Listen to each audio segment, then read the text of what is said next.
And now we have Muhammad Yunus, prize winner, who was facing jail time, is now leading a nation toward democracy. Today, we're diving into Bangladesh's dramatic journey from revolution to the upcoming February 2026 election.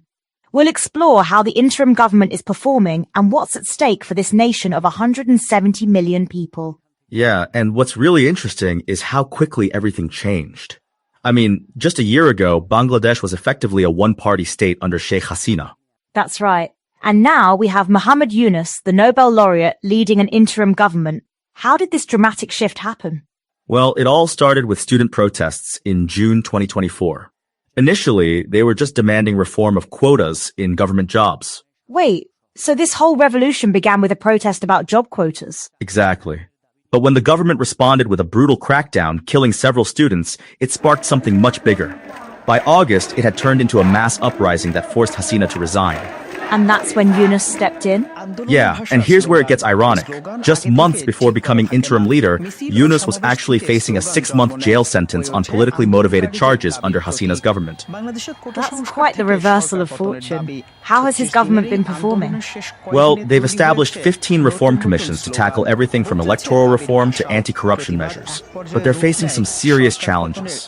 What kind of challenges are we talking about? The biggest one is economic. Inflation is still above 9%. Foreign investment has plummeted. We're talking about a 71% decline in the July-September quarter. Those are some pretty stark numbers. And it gets worse. The banking sector is in crisis, foreign exchange reserves are dwindling, and there's been a sharp rise in political violence and crime. You know what's interesting? Bangladesh's economy is incredibly dependent on one sector. Right, the textile industry. It's actually quite similar to Saudi Arabia's relationship with oil. How so? Well, textile exports make up about 80% of Bangladesh's export earnings, almost exactly the same proportion as oil exports for Saudi Arabia. It's a $40 billion industry employing 4 million people. That's fascinating. But let's talk about the upcoming election.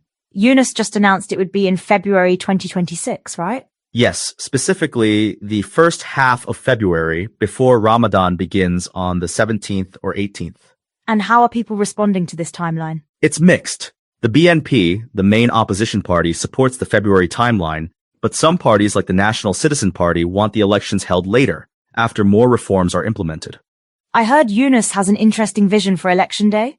Yeah, he wants to make it feel like an Eid festival. He's encouraging people to bring their children to polling stations to witness the exercise of civic rights. That's quite a shift from previous elections, isn't it? Absolutely. The last election in 2024 was widely criticized. The U.S. State Department said it wasn't free and fair, and The Economist called Bangladesh effectively a one-party state.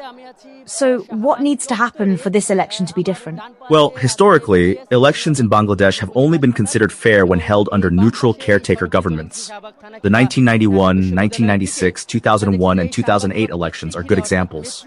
And that's what they're trying to recreate now? Exactly. But there are still major challenges. The police force is still recovering from post-uprising trauma, and there are concerns about political violence.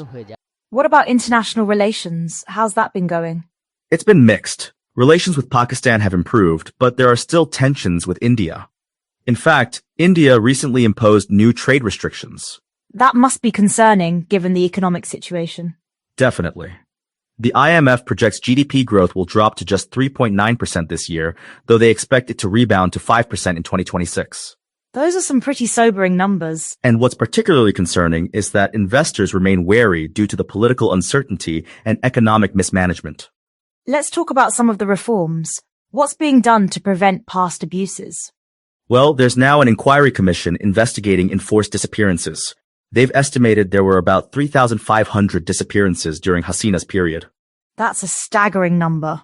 Yes, and they're recommending dismantling the Rapid Action Battalion, which was responsible for many killings and disappearances. Are there concerns about these reforms being reversed? According to human rights observers, yes. They say these gains are fragile and need swift structural reforms to withstand pressure from forces trying to derail them. And they're doing it while trying to manage an economic crisis and prepare for a crucial election. Speaking of the election, what would you say is the key to its success? The key is institutionalizing a fair electoral system. If Bangladesh can do that, it could break the cycle of political unrest that's plagued the country for decades. And if they fail? then we might see a return to the instability and authoritarianism of the past. The stakes really couldn't be higher. It sounds like the next few months will be crucial. Absolutely. The period between now and February will likely determine Bangladesh's democratic future for years to come. Well, that brings us to the end of today's episode of Copilot Podcasts. It's clear that Bangladesh stands at a critical crossroads. Yes, and perhaps the most powerful symbol is Yunus himself, from facing jail to leading the nation toward what he hopes will be a true democracy. Thanks for joining us today. Remember, when Yunus talks about making Election Day feel like Eid, he's not just planning a celebration, he's trying to rebuild a nation's faith in democracy.